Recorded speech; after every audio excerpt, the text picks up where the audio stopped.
Bom, o assunto, então, é o álcool na cirurgia bariátrica. Qual é a opinião dos senhores? Podem ir colocando nos comentários. Vocês acham que o álcool aumenta ou não? O consumo de álcool aumenta ou não após a cirurgia? Essa é uma grande dúvida que se tem e que se muito questionou, porque, de fato, se ouve falar muito, fulano de tal fez a cirurgia e depois começou a beber e está bebendo muito. Então, esse tópico é bastante relevante e nós temos que esclarecer isso, porque muitas pessoas que têm tudo para fazer a cirurgia, precisam da cirurgia, às vezes por um medo ou uma preocupação, acabam deixando de ter o benefício de um tratamento tão eficiente e que é capaz de promover uma melhora da qualidade de vida, controle de uma série de doenças, além de tudo, aumentar a expectativa de vida. Como todo tratamento, ele tem algumas limitações, alguns obstáculos, algumas adaptações que devem ser feitas, e sem dúvida, a bebida de álcool com cirurgia bariátrica é uma situação incompatível, nós temos que cuidar muito. E a grande pergunta, então, a bebida de álcool aumenta, o consumo da bebida alcoólica aumenta após a cirurgia? E eu posso dizer para vocês que não, ela diminui. Acontece que naqueles que passam a utilizar de álcool ou que seguem utilizando, aumenta a chance de que o consumo seja exagerado. E é por essa preocupação, então, que o que nós vemos é que os pacientes acabam muitas vezes expondo uma realidade que é bastante indesejada. E já se atribui, é por causa da bebida de álcool, é por causa disso que ele está consumindo muito, é por causa da cirurgia que está consumindo muito álcool. Na verdade, é isso que nós vamos ter que entender. Os candidatos à cirurgia bariátrica, nós podemos dizer que, como todas as pessoas, têm seus problemas, e esses têm um problema a mais que se torna evidente diante de várias pessoas. Por exemplo, se a pessoa tem hipertensão, a menos que ela conte, ninguém vai saber que ela tem hipertensão. A mesma coisa um diabético. Se a pessoa tem alguma doença, às vezes até incapacitante, basta ele silenciar e poucas pessoas vão observar. Agora, com a obesidade, não. Com a obesidade, ela se torna evidente. As pessoas que têm obesidade, com frequência, reclamam, porque me dizem que eu tenho que controlar, me chamam a atenção. E isso faz com que boa parte dos pacientes tenham distúrbios bastante acentuados de humor, tipo depressão, ansiedade, às vezes irritabilidade, e acabam, mesmo antes da cirurgia, o percentual é menor do que as pessoas que não têm obesidade, mas acabam, em torno de 15%, acabam utilizando medicamentos ou drogas ou álcool, que são substâncias psicoativas, e que, 15% usam isso e 13% usam álcool. E no pré-operatório, e quando é o pós-operatório, existe uma tendência a essas pessoas seguirem utilizando álcool. Dos que têm distúrbio psiquiátrico, e aí nós estamos considerando aquele que tem uma depressão mais grave, uma ansiedade, nós vamos ter 1/3 dos pacientes, chegando a 60% dos pacientes que têm distúrbio psiquiátrico, 1/3 deles podem acabar usando medicamentos ou drogas psicoativas. Um dado importante é que quando o paciente tem um comportamento com o alimento do tipo compulsivo, na qual ele come em exagero, ele busca um efeito da dopamina. Dopamina é uma substância que aumenta o bem-estar, a euforia. E ele acaba desenvolvendo a capacidade de liberar dopamina com o alimento. E nos períodos em que ele está em jejum, ou que não está se alimentando, o nível de dopamina, que dá energia, euforia, ânimo, nesse período que ele não está comendo, ele diminui bastante. Esse efeito é observado também com álcool, é observado com cocaína, de tal forma que existe um certo entorpecimento do paciente com o alimento, isso eu estou falando antes da cirurgia, e essa resposta, depois que o paciente faz a cirurgia, ele acaba buscando no alimento e não encontra. Mas ele tem a euforia do emagrecimento, ele tem a euforia de que as pessoas dizem, puxa, você está mais bonito, você está mais magro, parabéns. E isso também estimula a secreção da dopamina. Ele começa a ficar um dependente da dopamina. E ele não suporta, isso eu estou falando para alguns, obviamente que não é para todos, mas ele não suporta, ele tem dificuldade de conviver sem o estímulo. E passado o que nós chamamos a lua de mel da cirurgia, os primeiros 2 anos, que chama a atenção de todo mundo elogia, ele volta à sua rotina e o nível de dopamina pela falta do estímulo acaba baixando e daí que começa a preocupação.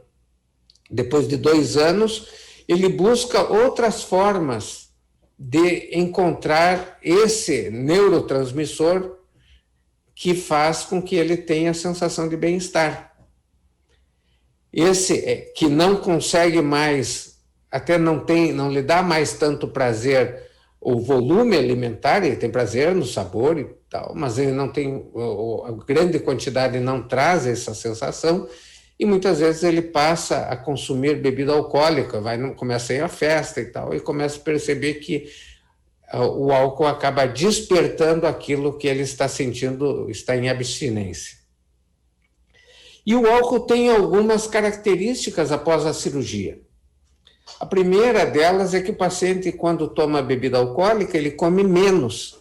E o alimento ele é um tampão do álcool. Ou seja, quando a pessoa não come, ela se embriaga mais fácil. E quando fez a cirurgia, a pessoa come muito menos. Então é mais fácil de alcançar a embriaguez. Um outro fator é que existe uma substância chamada desidrogenase alcoólica, uma enzima que ajuda a desmanchar o álcool, e que, pelo fato de ter o estômago dividido, essa desidrogenase chega em menor quantidade no álcool, fazendo com que ocorra uma intoxicação ou um excesso alcoólico mais fácil. Ainda nós temos um outro fator em algumas cirurgias, quase todas as cirurgias, mesmo no sleeve, que não tem desvio intestinal, ou principalmente no bypass, que tem um desvio do intestino, o álcool cai mais rápido no intestino delgado e a absorção é ainda mais rápida. Então, o paciente com pequena dose de álcool, ele fica eufórico. Não existe a dose moderada. Quando ele tomar bebida alcoólica, vai ser bastante. Eu estou falando não do ponto de vista em termos de saúde, para o fígado, outros órgãos, mas é bastante para gerar a euforia. Essa preocupação, ela toma uma dimensão quando nós considerarmos que o paciente, ele não é simplesmente um paciente bariátrico, ele é um paciente que tem um histórico atrás dessa doença, obesidade, e que, diante desta nova realidade, pode ser potencializado. Muitos pacientes fazem a cirurgia com a expectativa de que ocorrerá uma mudança completa na sua vida. Então, eles têm, muitas vezes, comportamentos desvirtuosos. Às vezes, o paciente é um paciente que tem pouca coragem de enfrentar novas realidades. É um paciente que ele tem uma certa dificuldade de ser persistente, e muito porque ele quer mostrar a persistência dele numa dieta, e ele vai lá e consegue emagrecer 10 quilos, e no primeiro descuido ele recupera 12. e ele fica desmoralizado, porque todo mundo sabe que ele quer emagrecer e ele não consegue. E ele começa a deixar de tentar, ele tem medo de tentar e não conseguir, e todo mundo dizer para ele, veja como ele não consegue controlar o peso e vai querer fazer tal coisa. Então existe uma tendência a ter pouca persistência no paciente que vai à cirurgia, tem uma perda de interesse nas coisas, tipo a raposa da fábula do Esopo, que não conseguindo alcançar as uvas, e essas uvas estão verdes mesmo, não me interessa. Ele tem uma diminuição da sua curiosidade, porque a curiosidade, encontrar algo novo, pode ser ameaçador à sua realidade dentro da obesidade. Isso eu estou falando antes da cirurgia. Ele sofre traumas. É muito comum as mulheres que têm obesidade, sobretudo aquelas que são só elas na família, e claro que eu não estou generalizando, mas acontece delas terem sido vítimas de uma exposição ou um constrangimento sexual, e elas muitas vezes buscam ganhar peso na adolescência, na infância, para não serem mais molestadas ou ameaçadas. Existe um certo desprezo da pessoa. Esquece que aquele ali não adianta mais nem tentar, porque ele não vai se esforçar para perder peso. Existe às vezes, agressão, o bullying. O paciente ele é traumatizado, é chamado, às vezes, e os pacientes contam, eu era chamado o rolha ou baleia na minha turma, na escola. Muitas vezes o paciente tem da própria família, ele não tem para onde recorrer, o pai, a mãe os agridem, dizendo, eles não sabem como resolver o problema, veem que o filho está sofrendo e chega, aquele ali eu desisti, porque eu não sei mais o que fazer com ele. Então, o paciente vem com essa história toda antes de chegar na cirurgia. Ainda ele tem danos próprios que são, tipo, ele perde, por exemplo, oportunidades na vida. E ele atribui muitas vezes que o fato de não conseguir um emprego, não conseguir alguma coisa, foi porque ele tinha obesidade. Ele alimenta a ideia de que, tratando a obesidade, ele vai ter mais oportunidades na vida. Ele tem perdas afetivas, às vezes o cônjuge sai de casa, ou faz qualquer coisa, e diz, ele me largou porque eu era gorda. Outro fator também, eles sentem, quando eles operam, nós vemos isso quando operam com mais idade, que ele sente que, como se ele tivesse perdido a vida dele. Ele tem a sensação de que ele jogou fora a sua juventude. E muitas vezes ele perdeu mesmo. Então, o paciente que vem com essa história de obesidade, ele vem buscando uma segunda chance em tentar negar o passado. Por isso é fundamental o acompanhamento psicológico pré-operatório, identificar esses fatores, sobretudo nos pacientes que têm uma história desse tipo de situação. Evidentemente, isso não são todos, mas alguns têm essa situação, e esses tendem a ter mais dificuldade quando se depararem com uma cirurgia que, às vezes, vai causar um efeito contrário. Muitos pacientes que eram chamados, por exemplo, a atenção dos pais, aquele eu não vou mais me esforçar, para de comer, meu filho, e brigavam. Depois da cirurgia, ele deixa de ser chamado a atenção, ele se sente como se fosse abandonado. Esqueceram de mim, ninguém mais me dá bola, porque não chamam mais atenção. Ele tinha um ganho secundário. No momento que ele era chamado a atenção, ele estava tendo a atenção da família. E quando eles dizem, bom, agora está resolvido o problema dele, não preciso mais me preocupar com o peso, ele acaba sentindo, o paciente acaba sentindo como se ele estivesse sendo abandonado. Às vezes, esses pacientes, eles não têm compaixão, eles são pacientes que eles sentem que não tiveram compaixão com eles, e eles passam a não se importar com os outros, às vezes se tornam agressivos, hostis. E isso, quando ele fizer cirurgia, ele imagina que tudo isso que ele conquistou ao longo da vida dele poderá ser desaparecido e ele vai se deparar magro e as pessoas vão ter raiva dele porque ele era uma pessoa amarga, uma pessoa agressiva. Um outro fator é o contrário, ele se sente vítima do mundo. Ele diz, tudo que não deu certo na minha vida é por causa do que eu tenho esse peso. E no momento em que ele vai fazer a cirurgia, ele vai ver que ele continua às vezes com o mesmo problema, ele não é cuidadoso, ele não é esforçado, e não é porque é obeso, agora ele é um magro que não tem essas qualidades. Essa realidade, ela é importante na medida em que ela vai gerar um conflito depois da cirurgia e que a pessoa pode alimentar a ideia de que tudo isso vai passar quando opera. E nem sempre acontece isso. Ele vai ter que aprender que ele tem que ser responsável pela vida dele. Que se ele tinha problemas para trás, esses problemas vão continuar pertencendo ao passado dele e ele vai ter que fazer um esforço para mudar.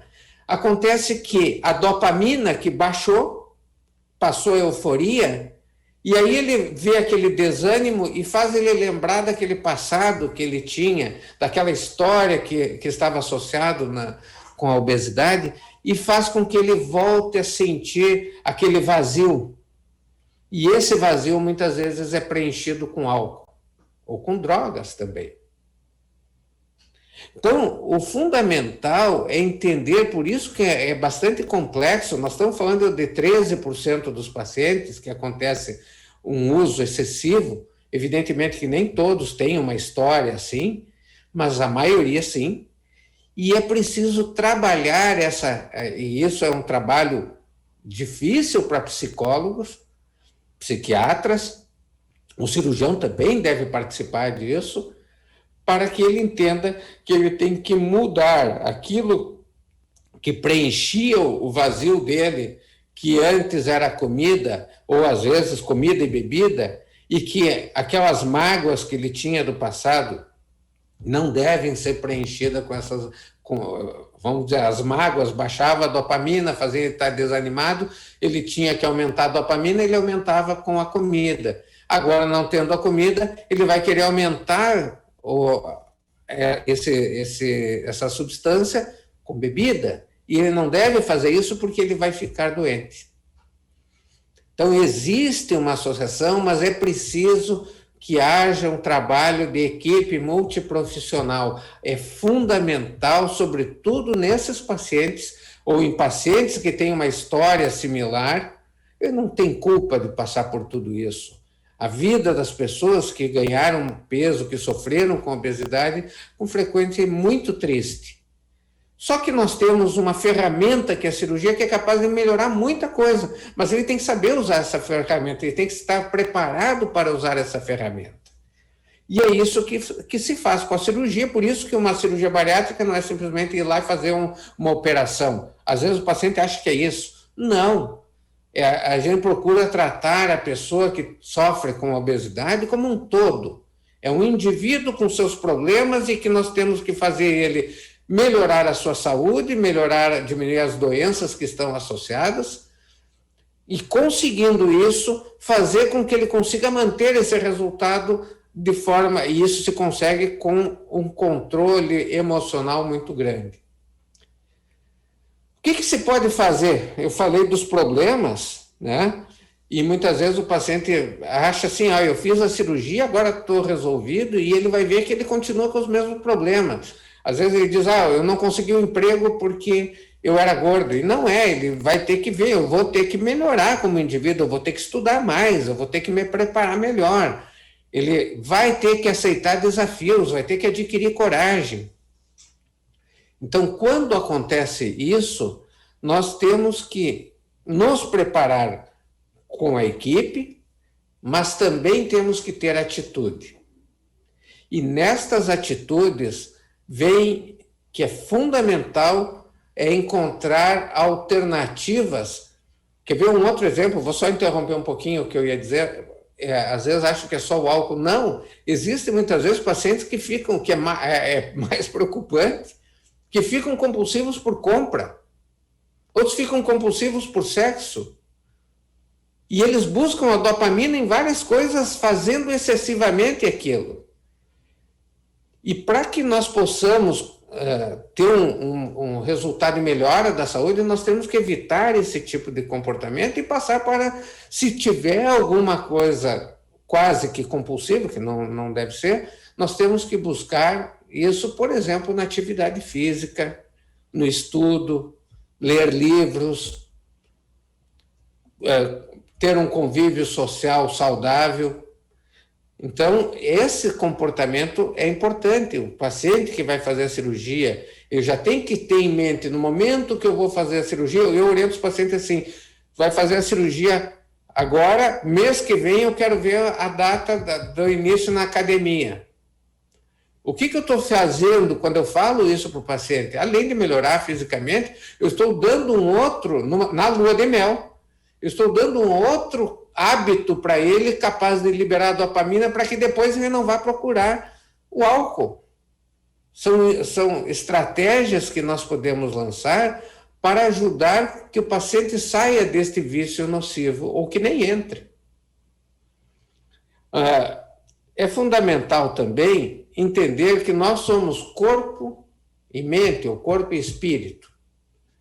Não basta simplesmente eu tratar o corpo. Eu sou obrigado, para melhorar no indivíduo como um todo, eu preciso trabalhar e melhorar o meu espírito. Se nós formos olhar as pessoas, agora falando de quem não tem cirurgia bariátrica, mas que tem o hábito do consumo exagerado, a dependência alcoólica, nós vamos ver que grande parte das pessoas que se libertam deste vício se libertam em igrejas. Isso se deve à fé, a acreditar e saber que você está no caminho do bem. Isso também é capaz de proporcionar a liberação da dopamina. Então, eu trabalhar a minha mente, o meu espírito para ter uma condução espiritual adequada, também é um fator que ajuda muito as pessoas que estão dependentes para se libertarem disso. Eu tentei trazer aqui, fui bem sucinto, e eu gostaria de saber as perguntas que nós teríamos. Eu não sei se nós já temos algum acesso. O álcool pode, então, enganar e desfazer o propósito da cirurgia? Eu dei um enfoque no álcool como um risco de dependência e que existem condições predisponentes em alguns pacientes que vão à cirurgia bariátrica que têm esse risco. Mas ele tem um outro efeito que ele pode desfazer o propósito da cirurgia, que é melhorar a saúde, e ao mesmo tempo ele anula um mecanismo pelo qual a cirurgia leva a perder peso, que é um efeito hormonal. O álcool compete com o receptor deste hormônio, fazendo com que o paciente tenha menos saciedade. Isso leva o paciente a comer mais. Se vocês devem ter visto vários pacientes que fizeram a cirurgia e voltaram a engordar, ou engordaram bastante, podem não ter engordado tudo, boa parte desses pacientes tem um consumo alcoólico aumentado. Nós recomendamos aqui que o paciente procure, no máximo, ficar limitado. Se possível, não tomar. E se tomar bebida alcoólica, ficar limitado a uma vez por semana.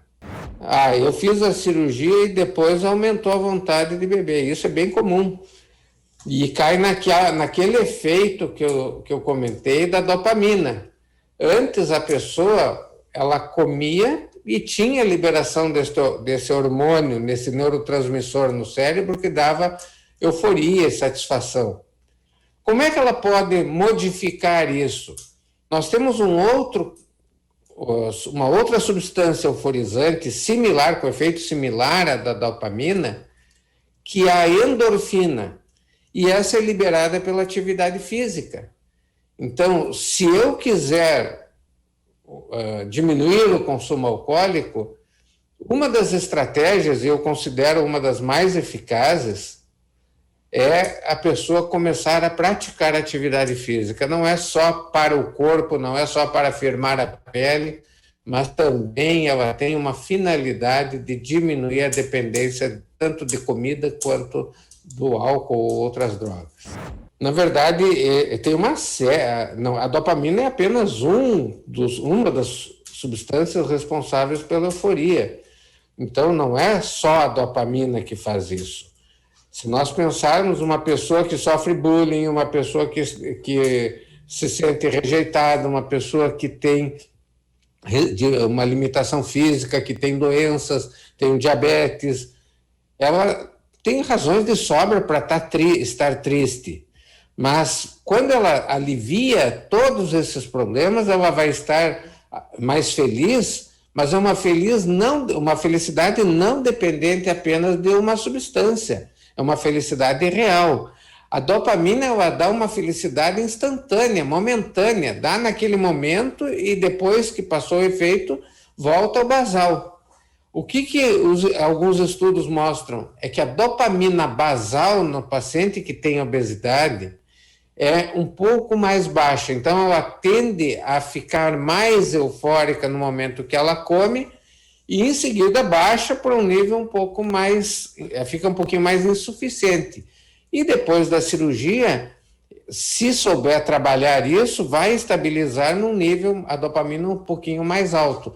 Mas ela vai tirar uma série de problemas que faziam com que ela se sentisse infeliz. Então, isso é verdade, é por aqueles fatores que eu falei, o fato de não ter comida junto com a bebida, é o fato de ter uma redução do hormônio que favorece a destruição do álcool, do hormônio não, da enzima, que favorece a destruição do álcool, e também o fato de cair logo no intestino, tendo uma absorção ainda mais rápida do que seria no estômago. Isso é um dos fatores que favorece que o paciente acabe tendo uma embriaguez mais rápida com menor quantidade. A quantidade limite, eu diria que o principal é a frequência, uma vez por semana no máximo. Mais que uma vez, compromete a perda de peso e coloca em risco uma dependência.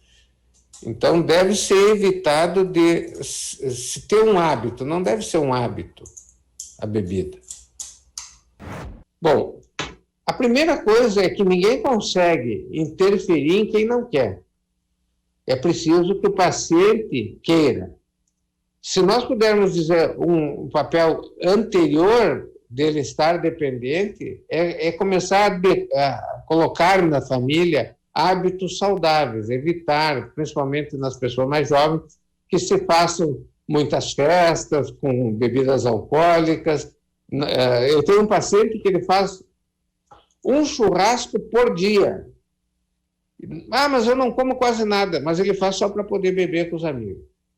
Então, é preciso entender que é um problema que está tendo de toda a família, não é só do paciente, mas que o paciente precisa mudar os seus hábitos, a família tem que estar junto nisso aí.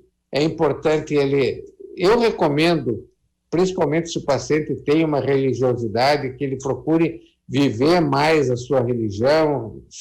A religião vai levar para o caminho bom, não existe uma religião que vai fazer o paciente ir para o lado negativo. Então, se ele é cristão, que ele procure seguir mais, participar mais da sua igreja, para que ele possa ter um controle e um estímulo a ter uma vida mais saudável. Se ele for para a igreja, ele vai ser desmotivado a beber. Se ele for para o bar, se ele for para encontrar os amigos na noite, ele vai ser estimulado a beber. Então, ele tem que procurar, e a família deve estimular, que ele procure ambientes mais saudáveis.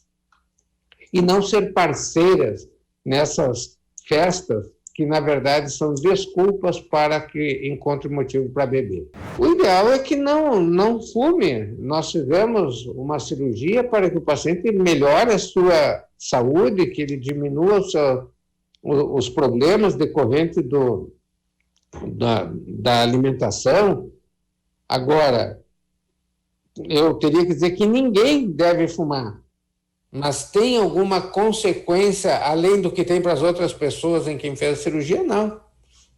Não deve fumar ninguém. Aliás, se tiver que dizer o que uma pessoa pode fazer, ela para si mesma, o que mais pode trazer prejuízo na vida é fumar. É pior do que a bebida. Eu gosto de beber. Tem algum problema em fazer o que gosta? Não. Pode beber. Uma vez por semana é saudável, mas pode beber todo dia. Só que aí você está procurando ficar doente. Então, a gente não faz só o que gosta, a gente tem que fazer o que é bom, tem que ter uma disciplina na vida. A cirurgia vai muito bem em quem tem muita disciplina, vai bem em quem tem disciplina e vai mal em quem não tem disciplina nenhuma, porque a cirurgia tem exatamente o objetivo de tornar a sua vida, no caso alimentar, mais disciplinada, mas se você se desequilibrar para o outro lado, a cirurgia pode ser jogada fora. Ela tem o objetivo de trazer saúde e não vai trazer. O que acontece, assim, tem que pensar assim, foi feito um investimento para você chegar numa cirurgia. Não importa se é do convênio, de quem for, investimento econômico, investimento de sofrimento, uma cirurgia envolve um sofrimento, né? Então foi feito um investimento grande para isso. Tem que tentar tirar o máximo de proveito desse investimento que foi feito. Eu tenho certeza que a coisa que mais deixa triste qualquer cirurgião é ele saber que o paciente não está melhor. E a maior alegria do cirurgião é ver o seu paciente bem, feliz, reintegrado à família, no trabalho, muito mais do que o próprio peso. Ela é uma solução, e ela tem reganho de peso de 80% do que perdeu, ele comenta. É uma solução, só que é uma solução desde que se corrija o hábito que fez cair nessa situação. Operar simplesmente por operar, sem corrigir o consumo exagerado de álcool, é eliminar talvez a última chance que tenha para controlar o peso e melhorar a saúde. A cirurgia revisional, ela é para tratar reganho de peso, entre outros problemas também para refluxo, mas sobretudo reganho de peso, nos pacientes que já corrigiram seus vícios de comportamento. Para aquele que não faz atividade física, começar a fazer atividade física, que faça acompanhamento, que faça revisão, que faça uso de vitaminas quando necessário, evitem bebida alcoólica e tem esse reganho e não consegue perder, para esse paciente a cirurgia revisional é extremamente eficaz. Eu vou deixar um abraço para todos que estão acompanhando, os que forem ver posteriormente, ao pessoal que está no Instagram agora, e espero contar com vocês, com todos. Divulgue, ajude a divulgar esses vídeos, a intenção é apenas fazer com que esse caminho bariátrico seja um pouquinho melhor. A informação é sempre a melhor maneira de nós termos o melhor paciente. A melhor cirurgia não é a que foi mais bem feita. Isso é importante, mas não é essa. A melhor cirurgia é aquela que foi feita no melhor paciente. Então, é importante também formarmos melhores pacientes. E o objetivo desses encontros, dessas conversas que nós estamos tendo aqui, é formar os melhores pacientes para os melhores resultados. Uma boa noite para todos.